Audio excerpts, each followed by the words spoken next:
Hello दोस्तों, नमस्कार। तो कैसे हैं आप लोग? मैं आशा करता हूं आप सभी लोग बिल्कुल स्वस्थ होंगे। और आज मैं लेके आया हूं टॉप 15 क्वेश्चंस जो कि आपकी संविधान तथा सामान्य ज्ञान और मूल विधि के प्रश्न हैं, और इन प्रश्नों को सॉल्व करते हैं आज की डेट पे। तो चलिए स्टार्ट करते हैं आज के फर्स्ट क्वेश्चन से। फर्स्ट क्वेश्चन देखते हैं क्या है आपका। तो दोस्तों यहाँ पे फर्स्ट क्वेश्चन आ गया आपके स्क्रीन के सामने। तृतीय संगम हुआ था। आप लोगों को बताना है तृतीय संगम इन जगहों में से कहाँ हुआ था। तृतीय संगम फटाफट आप मुझे कमेंट बॉक्स के माध्यम से बताइए, तृतीय संगम कहाँ हुआ था।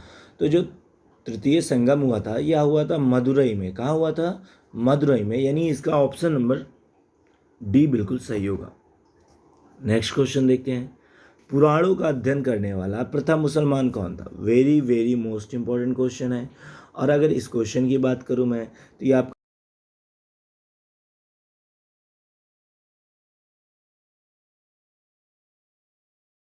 जो प्रथम मुसलमान था वह कौन था? चार ऑप्शन यहाँ पे दिए हुए हैं, आपको सही ऑप्शन चुन के मुझे बताना है। फटाफट आप मुझे कमेंट बॉक्स के माध्यम से बता सकते हैं दोस्तों। तो वो था आपका अलबरनी। कौन था? अलबरनी, यानी ऑप्शन नंबर आपका ए बिल्कुल सही होगा, अलबरनी। नेक्स्ट क्वेश्चन है, 1565 में कौन सा प्रसिद्ध युद्ध हुआ था?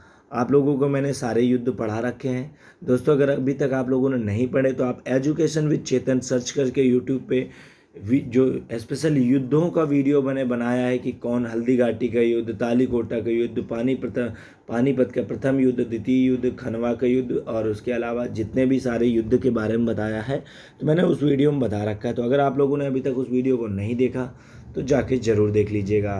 तो जो 1565 में युद्ध हुआ था, जो प्रसिद्ध युद्ध हुआ था, वह कौन सा युद्ध था? तो दोस्तों वह युद्ध था आपका तालीकोटा का युद्ध, यानी ऑप्शन नंबर ए आपका बिल्कुल सही है। चलते हैं नेक्स्ट क्वेश्चन की तरफ। नेक्स्ट क्वेश्चन देखते हैं। नेक्स्ट क्वेश्चन क्या है आपका? नेक्स्ट क्वेश्चन है आपका, राष्ट्रपति और उपराष्ट्रपति के चुनाव के संबंध में चुनाव याचिका को, थोड़ा सा जूम आउट कर देता हूं ताकि आप लोगों को अच्छे से दिखे। चुनाव याचिका को जो है यहाँ पे रिक्त स्थान है के समक्ष दायर किया जा सकता है। यह संविधान का क्वेश्चन है और बहुत इंपॉर्टेंट क्वेश्चन है। आपको बताना है किसके समक्ष दायर किया जाता है। तो यहाँ पे चार ऑप्शन दिए हुए हैं, आपको सही ऑप्शन चुनना है। तो दोस्तों वो सर्वोच्च न्यायालय के सामने जो है दायर किया जाता है, यानी सर्वोच्च न्यायालय के समक्ष दायर किया जाता है। उसके बाद राष्ट्रपति और उपराष्ट्रपति के जो चुनाव के संबंध में चुनाव याचिका होती है वो कह सकते हैं कि सर्वोच्च न्यायालय, यानी ऑप्शन नंबर सी इसका बिल्कुल सही होगा। नेक्स्ट क्वेश्चन है, किस मकबरे को अहमदाबाद,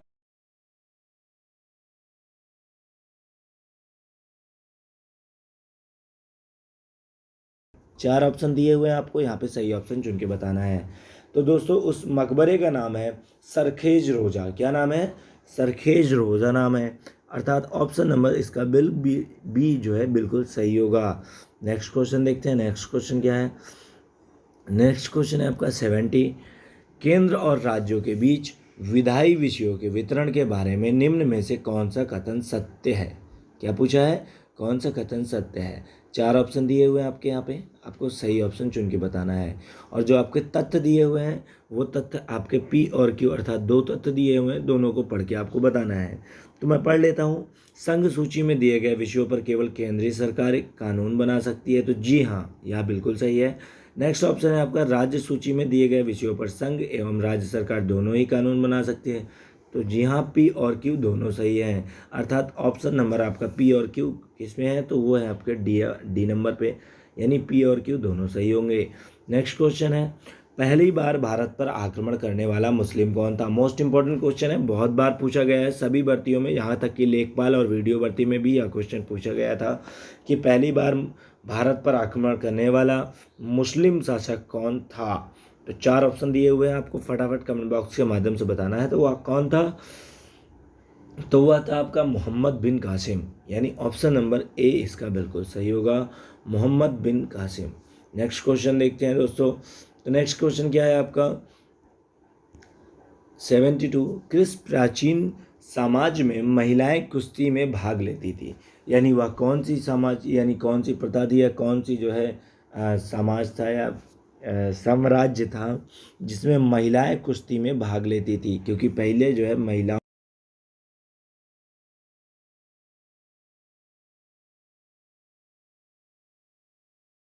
करें तो विजयनगर साम्राज्य में जो है 2 भाइयों ने विजयनगर साम्राज्य की स्थापना की थी, अर्थात ऑप्शन नंबर बी इसका बिल्कुल सही होगा। विजयनगर साम्राज्य की बात करता हूँ, यहाँ पे जो है महिलाएं कुश्ती में भाग लिया करती थी। नेक्स्ट क्वेश्चन है 73, सविनय अवज्ञा आंदोलन की शुरुआत के पहले वायसराय को गांधी जी का 11वां सूत्रीय चेतावनी दिया गया था। 4 ऑप्शन दिए हुए आपके, 4 विकल्प, आपको सही विकल्प चुन के मुझे बताना है। तो दोस्तों मैं विकल्प पढ़ देता हूँ आपके। पहला विकल्प है आपका भू राजस्व में 50% की कमी करना, बिल्कुल सही। दूसरा विकल्प है आपका रुपया डॉलर विनिमय दर को कम करना, ये भी आपका सही ही है। तीसरा ऑप्शन है आपका राजनैतिक कैदियों को रिहा करना, ये बिल्कुल गलत है। तो राजनैतिक हो या किसी भी प्रकार के कैदी हों, अगर वह कैदी हैं तो उनको रिहा नहीं करा जाएगा जब तक उनके जो है समय की पूर्ण अवधि पूरी तरह से पूर्ण नहीं हो जाती।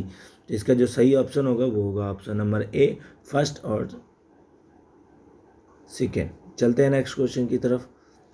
फर्स्ट और सेकेंड अर्थात ऑप्शन नंबर सी इसका बिल्कुल सही होगा। नेक्स्ट क्वेश्चन देखते हैं। नेक्स्ट क्वेश्चन क्या है आपका 74, निम्नलिखित में से कौन से महत्वपूर्ण व्यक्ति ने सभी 3 गोल में सम्मेलन में भाग लिया था। तो वह कौन सा व्यक्ति था जिन्होंने जो है तीनों गोल मेज सम्मेलन में भाग लिया था। 4 ऑप्शन दिए हुए हैं, आपको सही ऑप्शन चुन के बताना है। तो दोस्तों वह थे आपके डॉक्टर भीमराव अंबेडकर। कौन थे वो जिन्होंने तीनों गोल मेज में सम्मेलन में भाग लिया था, तो वो थे आपके डॉक्टर भीमराव अंबेडकर। डॉक्टर भीमराव अंबेडकर के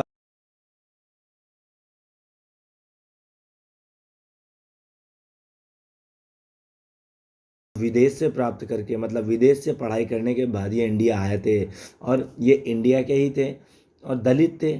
इसकी वजह से इनको जो है विदेश में अच्छी शिक्षा प्राप्त किया, क्योंकि भारत में छुआछूत बहुत उस टाइम पे मानी जाती थी। तो यानी इसका ऑप्शन नंबर बी बिल्कुल सही होगा। दोस्तों डॉक्टर भीमराव अंबेडकर की बात करें तो बहुत नॉलेजेबल इंसान थे, और ये एक टाइम पे प्रोफेसर भी थे। नेक्स्ट क्वेश्चन देखते हैं। नेक्स्ट क्वेश्चन क्या है आपका, वर्तमान में राष्ट्रीय महिला आयोग की प्रमुख कौन थी। तो वर्तमान में यानी प्रेजेंट टाइम का क्वेश्चन है जी, आप करंट का कह सकते हैं। वर्तमान में राष्ट्रीय महिला आयोग की प्रमुख कौन है। 4 ऑप्शन दिया हुआ है, आपको फटाफट चुनना है कि इनमें से सही ऑप्शन कौन है। तो वर्तमान में जो राष्ट्रीय महिला आयोग की प्रमुख है वो है आपकी रेखा शर्मा, अर्थात ऑप्शन नंबर सी बिल्कुल सही होगा। दोस्तों आप करंट डेली पढ़ा करें। अगर आप न्यूज़पेपर नहीं पढ़ते हैं तो वीडियो देखें, वीडियो नहीं देखते हैं तो सोशल मीडिया पे ऐसे चैनलों को सब्सक्राइब करें, ऐसे पेजों को लाइक करें जिनसे आपको नई नई अपडेट मिलती रहती है। नेक्स्ट क्वेश्चन है, निम्नलिखित में से किस प्रधानमंत्री को भारत रत्न पुरस्कार दिया गया। 4 ऑप्शन दिए हुए हैं, आपको सही ऑप्शन चुन के बताना है कि किस प्रधानमंत्री को भारत रत्न पुरस्कार दिया गया है। तो वो थे आपके मोरारजी देसाई। कौन थे आपके मोरारजी देसाई। अब अगर मैं बात करूं मोरारजी देसाई के कुछ इम्पॉर्टेंट तथ्यों के बारे में, तो मोरारजी देसाई की बात करता हूं तो मोरारजी देसाई जो है अभी तक के सबसे वृद्ध यानी बूढ़े जो है प्रधानमंत्री रह चुके हैं मोरारजी देसाई। और मोरारजी देसाई की एक और बात करूं कि मोरारजी देसाई की जो समाधि स्थल है उसका क्या नाम है, तो उसका जो नाम है वह है अभय घाट। और मोरारजी देसाई की बात करें तो यह जो है अभय घाट जो इनकी समाधि स्थल है वह दिल्ली में स्थित है।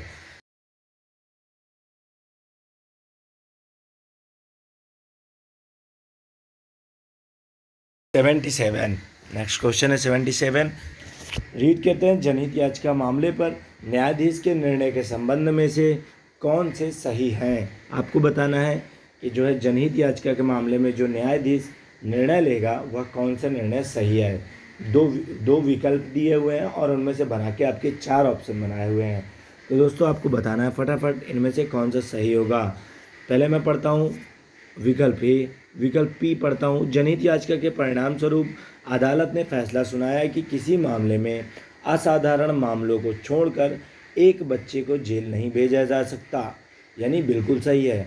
अगर कोई बच्चा है जो कि 14 वर्ष से कम है, यानी कह सकते हैं नाबालिग है, असाधारण मामलों को छोड़कर जैसे कि मर्डर हुआ हो, रेप हुआ हो, उसके अलावा उसको जो है जेल नहीं भेजा जा सकता। तो बिल्कुल सही है। नेक्स्ट है आपका क्यू, एक जनहित याचिका के परिणाम स्वरूप अदालत ने घोषित किया कि रस्सियों में हथकड़ी लगाना और बांधना अमानवीय है और मानवाधिकार का पूर्ण उल्लंघन है।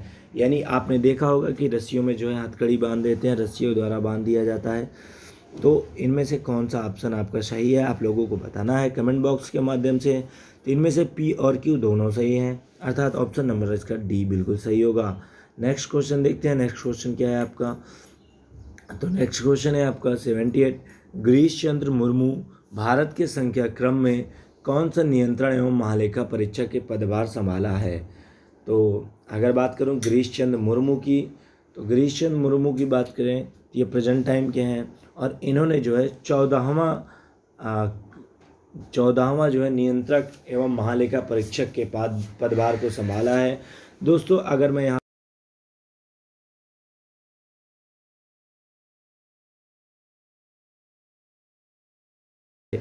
नेक्स्ट क्वेश्चन देखते हैं क्या है। एक डिग्री अक्षांश कितने किलोमीटर को दर्शाता है? मोस्ट इम्पॉर्टेंट है, एक डिग्री अक्षांश कितने किलोमीटर को दर्शाता है? 4 ऑप्शन दिए हुए हैं, आपको सही ऑप्शन चुन के बताना है। तो दोस्तों 111 किलोमीटर को, कितने किलोमीटर को? 111 किलोमीटर को दर्शाता है, अर्थात ऑप्शन नंबर बी इसका बिल्कुल सही होगा। ऐसे क्वेश्चन आपकी ज़बान पे होने चाहिए। ये आपके बस केवल और केवल हल्का सा आपका जो है साइंस के बारे में पूछ लिया गया है, डिग्री अक्षांश के बारे में। नेक्स्ट क्वेश्चन है आपका 18। क्वेश्चन क्या है आपका देखते हैं। उत्तर प्रदेश में प्रमुख रेल इंजन संयंत्र कहाँ पर स्थित है? 4 ऑप्शन दिए हुए हैं, आपको सही ऑप्शन चुन के बताना है कि रेल इंजन संयंत्र कहाँ स्थित है।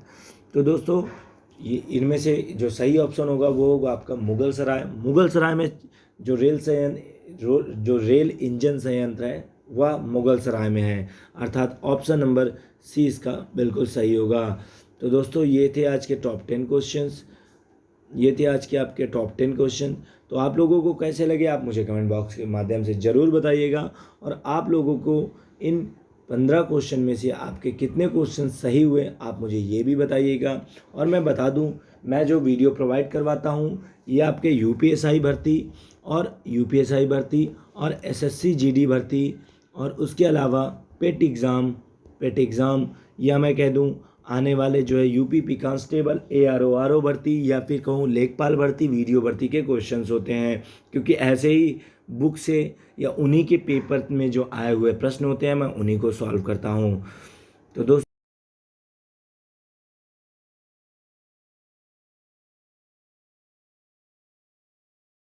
For watching my video guys, thank you so much.